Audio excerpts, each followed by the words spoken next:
दक्ष police news, पहिले खाकी मग बाकी। त्र्यंबकेश्वर ते पंचवटी असा सिटीलिंग गाडीनं प्रवासादरम्यान सोमवारच्या रात्री 9 वाजेच्या दरम्यान महिलेच्या गळ्यातील 1 तोळ्याचं मंगळसूत्र लांबवल्याची घटना पिंपळगाव बहुला दरम्यान घडली आहे। या प्रकरणी सातपूर पोलीस ठाण्यात गुन्हा नोंद करण्यात आला। तेजस्विनी पिंगळ राहणार दिंडोरी या त्र्यंबकेश्वर इथं दर्शनासाठी श्रावण सोमवार निमित्त आल्या होत्या। श्रावण सोमवार असल्यानं बसस्थानक परिसरात मोठ्या प्रमाणात गर्दी होती। या सिटीलिंग बसमध्ये बसल्या असता त्यांना सातपूर पिंपळगाव बहुला दरम्यान आपल्या गळ्यात सोन्याचं मंगळसूत्र नसल्याचं जाणवलं। मंगळसूत्र चोरी झाल्याने एकच खळबळ निर्माण झाली। सिटीलिंग बस चालकानं बस सातपूर पोलीस ठाण्यात आणली असता या ठिकाणी सर्वांची तसंच बसची तपासणी करण्यात आली।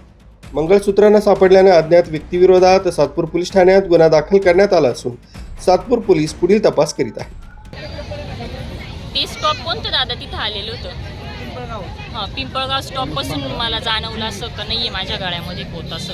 पण बसमध्ये चढायची वेळेस खूप गर्दी होती, पूर्ण लोटालाटी झाली होती, पूर्ण आम्हाला म्हणजे असं चिखलामध्ये ढकलून दिलं होतं। बस कुठे भरली जास्त? त्र्यंबकेश्वर बस स्टँड, मेळा बस स्टँड मध्ये। हो तिथं खूप गर्दी होती।